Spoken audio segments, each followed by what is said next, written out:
Peace out, people. How we doing? All right? Crazy times, right? What can we say, right? We've just got to do as good as we can. There's no right answers. There's no wrong answers. There's no,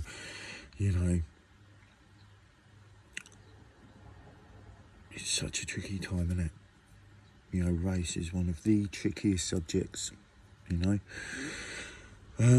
Everyone wants to just say they're not racist, and that's good because I think most people aren't. But what I learned was this: if one has been raised in a society that was created by the colonial minds, by the Romans, by the colonisers, by the British Empire that followed on through, by all the empires that have installed their way of being on a larger group of people, there is within their teachings a teaching or many teachings that will create a level of separation between what you believe you are and what some other people are.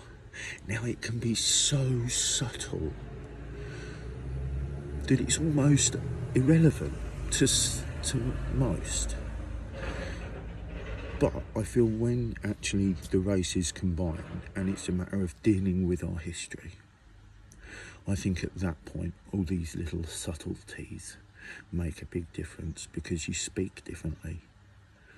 You won't accidentally insult someone, not through thoughtlessness, through not really knowing because you've felt you didn't need to.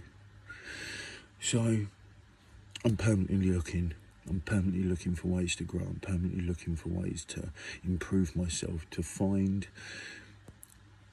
insufficient thought patterns, to find feelings that need to be addressed. So I think growth is always available, always able to happen. It's a matter of choice. How deep and how big do you want to grow? How deep do you want to go? How big do you want to grow? I don't think it's acceptable at this time to dismiss the race issue.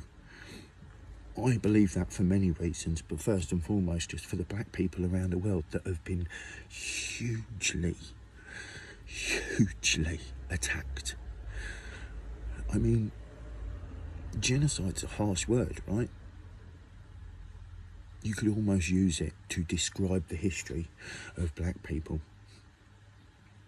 I've spent a lot of time studying it. It's worth going and having a look. It'll grow your compassion. It'll open your empathy more, and compassion and empathy are much better energies to use as a means of moving forward. There's a strength in them that you don't get from more pitiful emotions. So anyway, I'm going to do some push-ups. I just wanted to have a little chin wag. So,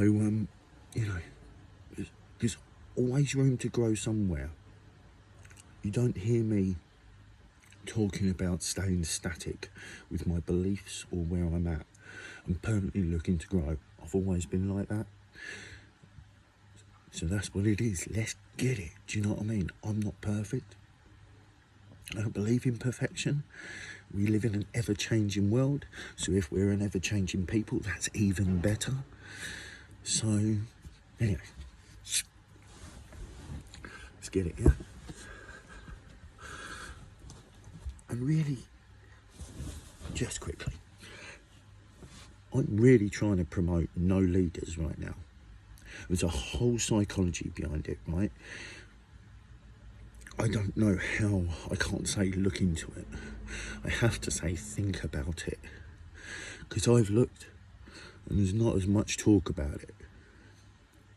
But I'm convinced that even when you just look at this psychological difference between what a leader encompasses and what a guide encompasses, a leader's a lot more dominant, fear-based, There's a lot more war leadership, blah, blah, blah. We can break down leadership differently to what leaders are. I think leadership is a quality that people have that just gets attached to leaders. But a guide has leadership quality. They're just not looking to lead you. They want to guide you to yourself so you can guide yourself forward, you know. There's a healthy difference, I think, that's hugely important. Anyway,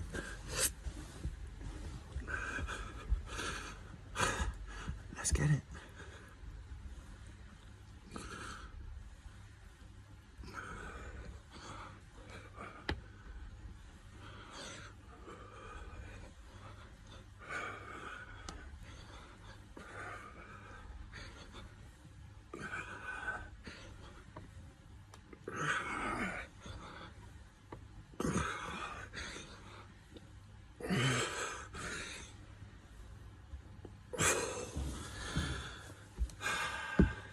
Keep pushing pace.